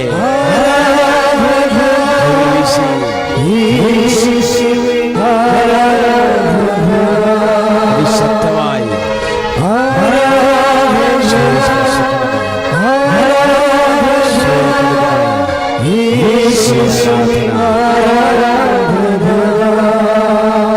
പരിശുദ്ധ പരമദിവ്യകാരുണ്യത്തിന് ഏറ്റു പ്രാർത്ഥി. കർത്താവായ ദൈവമേ, ഉടമ്പടി ചെയ്തിരിക്കുന്ന ഞങ്ങള് അതിശക്തമായ വിശ്വാസത്തോടെ അത് അനുവർത്തിച്ചുകൊണ്ട് ദൈവത്തിന്റെ സ്വന്തം ജനമാകാൻ, സുവിശേഷത്തിന്റെ സാക്ഷികളാകാൻ ഞങ്ങളെ സഹായിക്കണമേ. ശ്രദ്ധിക്കട്ടെ. ഹല്ലേലൂയ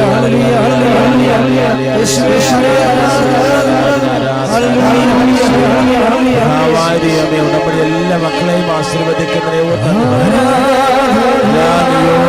ആശീർവദിക്കാൻ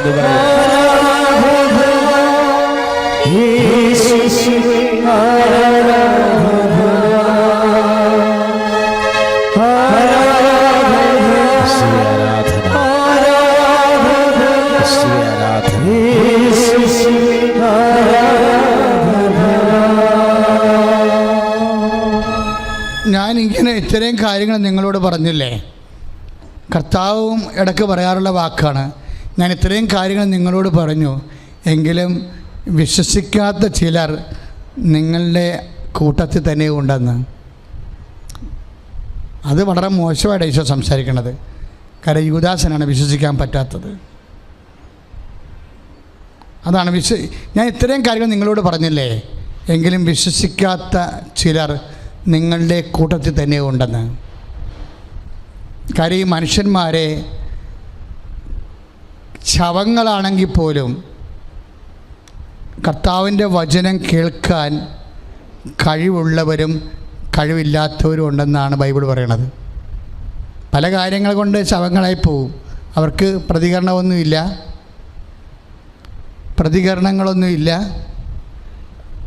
അതുപോലെ തന്നെ അതിനോട് റെസ്പോൺസ് ഇല്ല. ഒക്കട്ടെ. അതായത് പലരെയും ഉടമ്പടി എടുത്ത പലരെയും അവിടെ കാണുമ്പോൾ അറിയാൻ പറ്റും, ഒന്നും ചെയ്ത് കാണത്തില്ല. ചിലർ ഭാര്യമാരെ കൊണ്ട് ഉടമ്പടി എടുപ്പിക്കാൻ വേണ്ടി ഭർത്താക്കന്മാർ വന്നിട്ട് ഇവിടെ ഗതികിട്ട പ്രേതങ്ങളെപ്പോലെ അലഞ്ഞു നടക്കണം ഞാൻ കണ്ടിട്ടുണ്ട്. ഞാൻ പറഞ്ഞ് ഉടമ്പടി എടുത്താ? ഇല്ല, വൈഫ് എടുക്കുന്നുണ്ടെന്ന് പറയും. കൊള്ളാം. ഞാൻ പിന്നെ മിണ്ടത്തില്ല. കല്യാണ കാര്യം തീരുമാനമായി. ഞാൻ പറഞ്ഞ് ഇപ്പോൾ എൻ്റെ മനസ്സിൽ പറയും വണ്ടിക്കാഴ്ച പോയെന്ന്. എന്താ കാര്യം? He's not ready to cooperate with ഈ ദൈവത്തിൻ്റെ പദ്ധതിയുമായിട്ട് സഹകരിക്കാൻ റെഡിയല്ല. അങ്ങനെ ചെയ്യണത് കിറ്റ് മേടിക്കാൻ വേണ്ടി പയറിനെ വിടാൻ പോലെ പുള്ളി ഉടമ്പടി മേടിക്കാനും പയറിനെ വിട്ടിരിക്കുകയും. ഇപ്പോൾ നമ്മൾ ഗവൺമെൻറ്റിൻ്റെ പ്രളയകാലത്ത് കിറ്റ് കിട്ടിയില്ലേ, അതുപോലെ അത് മേടിക്കാൻ വേണ്ടി ആരായി വിട്ടത്? ആണുങ്ങളാണ്. ആണുങ്ങൾ ബീവറേജിലാണ് പോയി നിന്നത്, കിറ്റ് മേടിക്കാൻ പോയത് പെണ്ണുങ്ങളാണ്. അപ്പോൾ ഉടമ്പടി ഏതാണ്ട് ആ പരുവത്തിലാക്കിയിട്ട് ഈ മനുഷ്യൻ കറങ്ങി നടക്കുകയാണ്. അങ്ങനെ കല്ലറയിലുള്ള കുറേ ആൾക്കാരുണ്ട്, ദൈവികമായ പദ്ധതികളോട് ശവം പോലെ ഇരിക്കണവർ. അവർക്ക് വേണ്ടി തന്നെയാണ് വചനം ഉള്ളത്. അതാണ് വചനം എഴുതിയിരിക്കുന്നത്. എന്നാ എഴുതിയിരിക്കുന്നത്? 5:28 യോഹന്നാൻ 5:28. ഇത് നിങ്ങൾ വിസ്മരിക്കേണ്ട, എന്തെന്നാൽ കല്ലറയിലുള്ളവരെല്ലാം അവിടുത്തെ സ്വരം ശ്രവിക്കുന്ന സമയം വരും. അപ്പോൾ ജീവിച്ചിരിക്കുന്ന മാത്രമല്ല, കല്ലറയിലുള്ളവരും ദൈവത്തിൻ്റെ സ്വരം ശ്രവിക്കും. അപ്പോൾ ഇത് ഞാൻ കഴിഞ്ഞ ദിവസങ്ങളിൽ തൈക്കാട്ടുശ്ശേരി കുർബാന അർപ്പിച്ചുകൊണ്ടിരിക്കുന്ന സമയത്ത് പെട്ടെന്ന് ഈ വചനം വന്നു. കല്ലറയിലുള്ളവരെല്ലാം അത് ഒരു ബന്ധവുമില്ല. തൈക്കാട്ടുശ്ശേരിയിലെ കുർബാനയ്ക്കും ഈ വചനത്തിനും തമ്മിൽ ഒരു ബന്ധവുമില്ല. കുർബാന അർപ്പിച്ചുകൊണ്ടിരിക്കുന്ന സമയത്ത് പെട്ടെന്ന് കർത്താവ് ഇടയ്ക്കിങ്ങനെ ചെയ്യണതാണ്. ഈ കർത്താവ് വരുമ്പോൾ കൂടെ കുറേ ബൊണാൻസ നമുക്ക് കിട്ടും. ആൾത്താറിയിലേക്ക് അങ്ഷൻ്റെ സമയത്ത് ഈശോ ലാൻഡ് ചെയ്യത്തില്ലേ, എൻ്റെ ദൈവമേ ഭയങ്കര രസമാണ്. തലയിലും നെഞ്ചിലും കൂടി കുറേ സാധനങ്ങൾ കയറി വരും. കർത്താവിൻ്റെ വരവാണത്.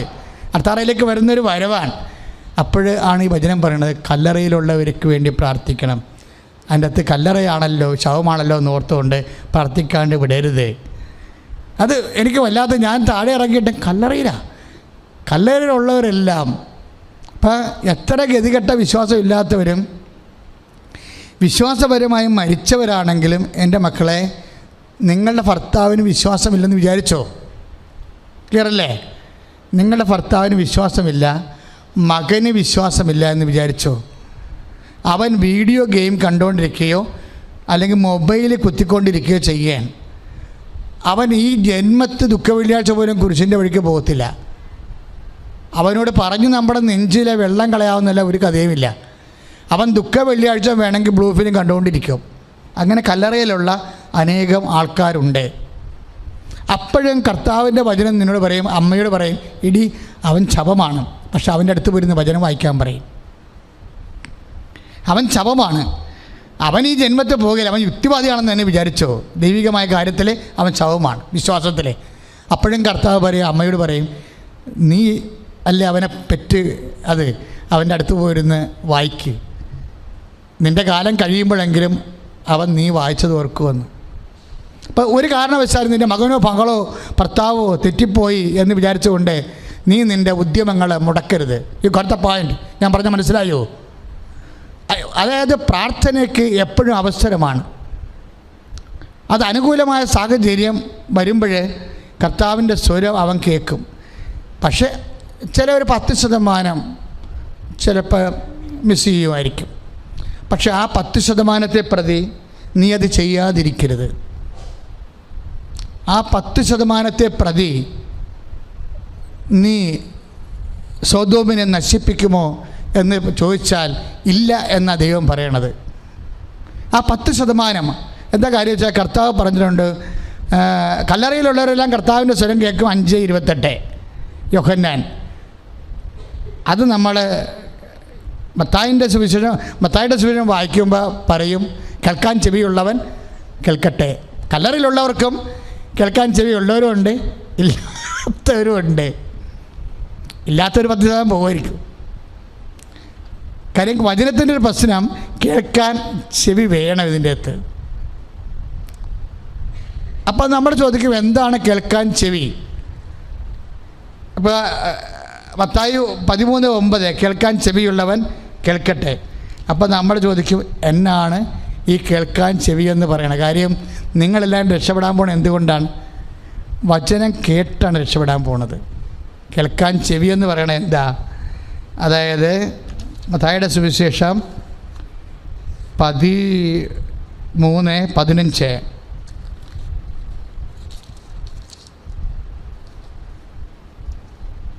അവർ കണ്ണുകൊണ്ട് കണ്ട്, മത്തായി 13:15 എന്താണ്? അവർ കണ്ണുകൊണ്ട് കണ്ട്, ഏറ്റു പറഞ്ഞേ, കാതുകൊണ്ട് കേട്ട്, ഹൃദയം കൊണ്ട് മനസ്സിലാക്കി, മാനസാന്തരപ്പെടുകയും ഞാൻ അവരെ സുഖപ്പെടുത്തുകയും അസാധ്യമാകുമാറ് ജനതയുടെ ഹൃദയം കഠിനമായിരിക്കുന്നു. ചെവിയുടെ കേൾവി മന്ദീഭവിച്ചിരിക്കുന്നു. കണ്ണവർ അടച്ചു കളഞ്ഞിരിക്കുന്നു. ഇപ്പം ചില ആൾക്കാരെ കേൾക്കാൻ ചെവി ഉള്ളവരും കർത്താവ് ജനത്തെ രണ്ടായിട്ട് തിരിക്കും. കല്ലറയിൽ പോലും അവൻ സുവിശേഷം പ്രസംഗിക്കും, പക്ഷേ കേൾക്കാൻ ചെവി ഉള്ളവരുണ്ട്, കേൾക്കാൻ ചെവി ഇല്ലാത്തവരുണ്ട്. കേൾക്കാൻ ചെവി ഉള്ളവരാരാണ്? വചനത്തോട് റിസപ്റ്റിവിറ്റി ഉള്ളതാണ്. കേൾക്കാൻ ചെവി ഇല്ലാത്തവർ ഹൃദയകാഠിന്യമുള്ളവരാണ്. ഹൃദയകാഠിന്യം എന്ന് പറയണത് എന്താണ്? വചനത്തോട് വിശ്വസിക്കാനുള്ള പുറംതിരിഞ്ഞ് നിൽക്കുന്ന അവസ്ഥയ്ക്കാണ് ഹൃദയകാഠിന്യം എന്ന് പറയണത്. വചനം വിശ്വസിക്കാനുള്ള ദൈവത്തെ നീ ഉടമ്പടി, നിൻ്റെ ഏറ്റവും വലിയ വിജയം എന്ന് പറയണത് ഈ വചനത്തിലെല്ലാം എന്താ ഉള്ളത്? ദൈവത്തിൻ്റെ ശക്തിയാണുള്ളത്. വചനത്തിലെല്ലാം ഉള്ളത് എന്താണ്? ദൈവത്തിൻ്റെ, നമ്മൾ റോമ 1:16 വായിക്കുമ്പോൾ ദൈവവചനം രക്ഷയിലേക്ക് നയിക്കുന്ന ദൈവത്തിൻ്റെ ശക്തിയാണ്. അപ്പോൾ ഓരോ വചനത്തിലും ശക്തിയുണ്ട്. ഈ ശക്തിയാണ് വാഗ്ദാനം. ശക്തിയാണ്. കാര്യം വാക്കിൻ്റെ ഉള്ളിലെ ദാനമാണ് വാഗ്ദാനം, പ്രോമിസ്. വചനം മുഴുവൻ എഴുതിയിരിക്കുന്നത് പ്രോമിസാണ്. വചനത്തിലൂടെ ലഭിക്കുന്ന സമയം പ്രോമിസാണ്.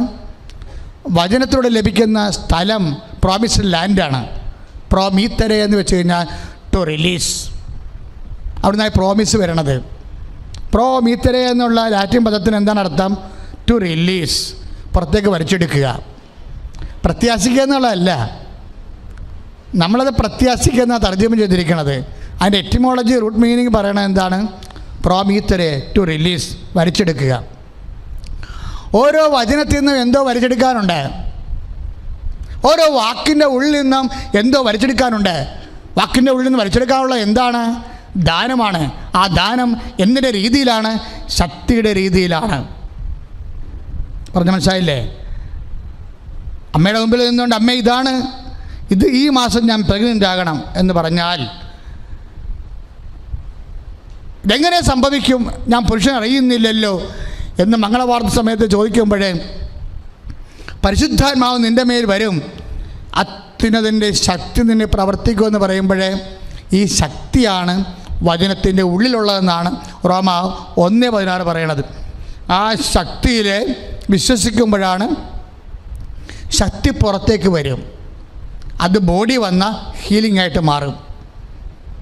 ആ ശക്തി പുറത്തേക്ക്. അതുകൊണ്ടാണ് വചനം കേട്ടുകൊണ്ടിരിക്കെ അവരുടെ മേൽ പരിശുദ്ധാത്മാവ് ഇറങ്ങിയെന്ന് പറഞ്ഞാൽ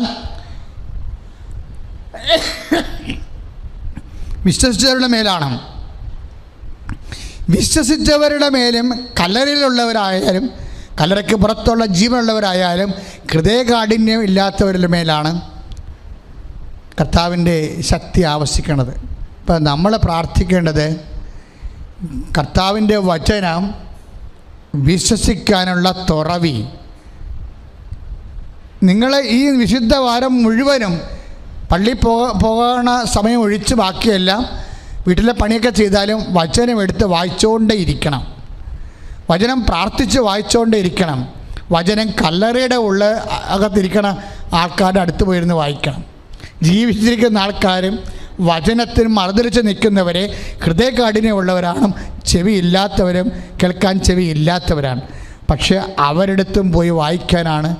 കല്ലറയിലുള്ളവരും കർത്താവിൻ്റെ സ്വരം കേൾക്കുമ്പോൾ നമ്മുടെ ഉള്ളിൽ മറ്റുള്ളവരെ മാനസാന്തരപ്പെടുത്താൻ ഒരു വിശുദ്ധവാരം, ആ വിശുദ്ധവാരം ദൈവത്തെ കൈമാറ്റം ചെയ്യുന്നതിലുള്ള ദൈവവചനങ്ങൾ വായിക്കുകയും ധ്യാനിക്കുകയും അത് നടപ്പിൽ വരുത്തുകയും അതുപോലെ തന്നെ നമ്മുടെ ജീവിത വിഷയങ്ങളിൽ ദൈവത്തെ കക്ഷി ചേർക്കുകയും ദൈവത്തിൻ്റെ അനുഭവത്തിലെ സാക്ഷികളാകുകയും ചെയ്യുന്ന വലിയ ദിനങ്ങളിലേക്ക് ദൈവം നിങ്ങളെ അഭിഷേകം ചെയ്യട്ടെ. ശ്രുതികട്ടെ. ഹല്ലേലൂയ, ഹല്ലേലൂയ, ഹല്ലേലൂയ, ഹല്ലേലൂയ, ഹല്ലേലൂയ, ഹല്ലേലൂയ. ശ്രുതികട്ടെ. ഹല്ലേലൂയ, ഹല്ലേലൂയ, ഹല്ലേലൂയ, ഹല്ലേലൂയ, ഹല്ലേലൂയ. യേശുവേ, യേശുവേ, യേശുവേ, യേശുവേ, യേശുവേ. എല്ലാവരും എഴുന്നേൽക്കുക.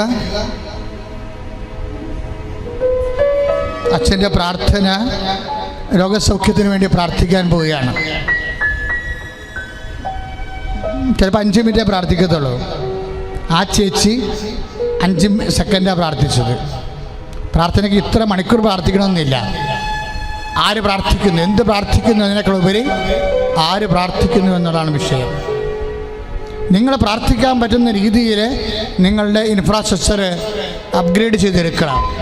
വിശ്വാസം വർദ്ധിപ്പിക്കണം, പ്രത്യാശ വർദ്ധിപ്പിക്കണം, ദൈവസ്നേഹം വർദ്ധിപ്പിക്കണം. രോഗമുള്ളയിടത്തെല്ലാം കൈവെക്കുക. മക്കളില്ലാത്തവരെ അടിവയറ്റ് കൈവെക്കുക. ഹൃദ്രോഗികളെ നെഞ്ചത്ത് കൈവെക്കുക. കള്ളരോഗിക്കാരെ നെഞ്ചിൻ്റെ താഴെ കൈവെക്കുക. തൈറോയ്ഡ് രോഗികളെ തൊണ്ടയിൽ കൈവെക്കുക. ടോൺസൈറ്റുകാരെ തൊണ്ടയിൽ കൈവെക്കുക. PCOD പിസ്റ്റുല രോഗികൾ, അൾസർ രോഗികൾ അടിവയറ്റ് കൈവെക്കുക. സർവാംഗം രോഗങ്ങളുള്ളവർ നെഞ്ചത്ത് കൈവണച്ച് വെക്കുക. എന്നിട്ട് നിങ്ങൾ വിശ്വാസപ്രമാണം അറിയാവുന്നവർ വിശ്വാസപ്രമാണം ചെല്ലുക. വിശ്വാസപ്രമാണം അറിയാൻ പാടില്ലാത്തവർ യേശുവേ രക്ഷക, ഈ നിമിഷം എന്നെ സ്പർശിക്കണമേ എന്ന് അമ്മയുടെ മധ്യസ്ഥത്തിൽ കണ്ണീരോടെ പ്രാർത്ഥിക്കുക. ശ്രുതികട്ടെ. ഹല്ലേലൂയ.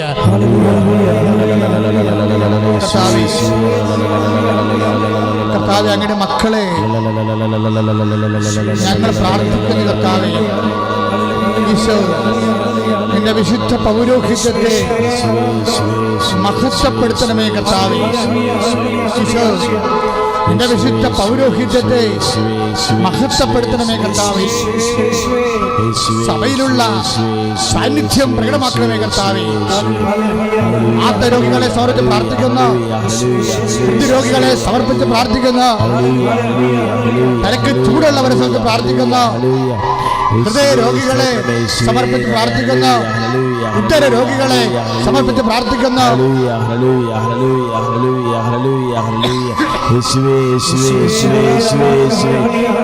കരങ്ങൾ ഉയർത്തിക്കൊണ്ട് സ്തുതിക്കട്ടെ, അതിശക്തമായി സ്തുതിക്കട്ടെ. യേശുവേ ആരാധന. കർത്താവേ, മാരക രോഗങ്ങളിൽ നിന്നും ദുരിതങ്ങളിൽ നിന്നും ഞങ്ങളെ സംരക്ഷിക്കുന്നതിന് സൗഖ്യപ്പെടുന്നെന്ന് പറയുന്നു. പ്രാർത്ഥിക്കട്ടെ. ഈശോ സൗഖ്യപ്പെടുത്തുകയാണ്. ഹല്ലേലൂയ, ഹല്ലേലൂയ, ഹല്ലേലൂയ. ഈശോ സ്പർശിക്കുകയാണ്. ഹല്ലേലൂയ, ഹല്ലേലൂയ, ഹല്ലേലൂയ. യേശുവേ, യേശുവേ, യേശുവേ. വീണ്ടും രോഗയിടങ്ങളിൽ നടുവ് രോഗികൾ, നടുവിൽ ഡിസ്ലൊക്കേറ്റ് വരുന്നവർ, കശേരികൾ ദ്രവിച്ചുകൊണ്ടിരിക്കുന്നവർ നടുവിൽ കൈവെക്കണം. കിഡ്നി രോഗികൾ നടുവിൽ കൈവെക്കണം. ജീവനോടെ അമ്മ പ്രത്യക്ഷപ്പെട്ട ദിവ്യകാരണം എഴുന്നള്ളിയിരിക്കുന്ന ലോകത്തിലെ ഏറ്റവും ശക്തമായ ഒരു അൾത്താറുടെ മുമ്പിലാണ് നിങ്ങൾ നിൽക്കുമെന്നുള്ള ബോധ്യം ഉണ്ടാകണം. കർത്താവേ, നിന്റെ വിശുദ്ധ പൗരോഹിത്യത്തെ മഹത്വപ്പെടുത്തണമെന്ന് പ്രാർത്ഥിക്കുന്നു. ഈശോ, മറ്റൊരുവൻ രക്ഷയില്ല, ആകാശത്തിനും ഭൂമിക്കും മധ്യേ മനുഷ്യന് രക്ഷ നൽകാൻ കർത്താവേ നൽകിയിരിക്കുന്ന ഒരേ ഒരു നാമമേ, നിന്റെ ഉന്നതമായ നാമത്തിൽ പ്രാർത്ഥിക്കുന്ന നടുവ് രോഗങ്ങൾ, കിഡ്നി രോഗങ്ങൾ, വാതരോഗങ്ങൾ, കശേരി രോഗങ്ങൾ, ത്വക്ക് രോഗങ്ങൾ, ഹൃദയ രോഗങ്ങൾ, ത്വക്ക് രോഗങ്ങൾ യേശുവിന്റെ നാമത്തിൽ മാറിപ്പോകട്ടെ.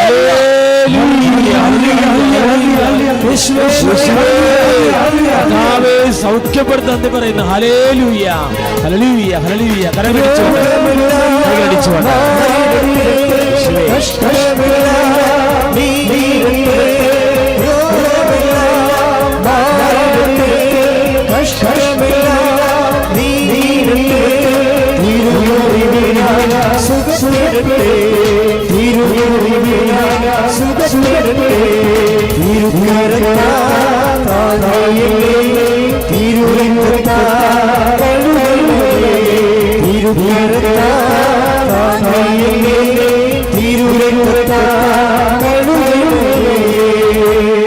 മക്കളെ, ജോലിയില്ലാത്തവര്, വീടില്ലാത്തവര്, വാടക കഴിയുന്നവര്, പല പല പരീക്ഷകളിൽ തോറ്റവർ, എഴുതിയവർ, റിസൾട്ട് പ്രതീക്ഷിക്കുന്നവർ, വിദേശത്ത് പോകാൻ ആഗ്രഹിച്ചുകൊണ്ട് ഓരോ കാര്യങ്ങൾ ചെയ്യുന്നവർ, സാമ്പത്തിക കടങ്ങളുള്ളവർ, അതുപോലെ വിവാഹം ഒത്തുവരാത്തവർ, മക്കളില്ലാത്തവർ, വഴിയില്ലാത്തവർ, വെള്ളമില്ലാത്തവർ, സാങ്കേതികമായ സർട്ടിഫിക്കറ്റുകൾ കിട്ടാനുള്ളവർ, വിത്തുകളുടെ സർട്ടിഫിക്കറ്റ് അകപ്പെട്ടവർ, വിവാഹമോചനം പ്രാപിക്കാൻ വേണ്ടി അതിൻ്റെ പേരിൽ വിഷമിക്കുന്നവർ, എല്ലാവരെയും സമർപ്പിച്ചുകൊണ്ട് പ്രാർത്ഥിക്കുന്ന സമയമാണ്.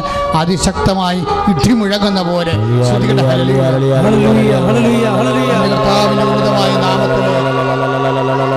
കർത്താവിൻ്റെ ഉന്നതമായ നാമത്തിലെ സഭയുടെ അധികാരത്തിലെ കുരിശിന്റെ അടയാളത്തിലെ കൃപാസനത്താരം ജീവനോടെ പ്രത്യക്ഷപ്പെട്ട പരിശുദ്ധ അമ്മയുടെ മാധ്യസ്ഥത്തിലെ 35 വർഷം അർപ്പിച്ച കൃപാന്റെ ശക്തിയാൽ മാരക തടസ്സങ്ങൾ, മാരക രോഗങ്ങൾ മാറട്ടെ. ജീവ ദുരിതങ്ങൾ, രോഗ തടസ്സങ്ങൾ, സാങ്കേതിക ദുരിതങ്ങൾ, എല്ലാ ദോഷങ്ങളും യേശു ക്രിസ്തുവിന്റെ നാമത്തിൽ, യേശുവിന്റെ കുരിശില്, ഈശോ നാമത്തിൽ ബന്ധിക്കപ്പെടട്ടെ. നിങ്ങൾ യേശു നാമത്തിൽ സ്വതന്ത്രരാകട്ടെ.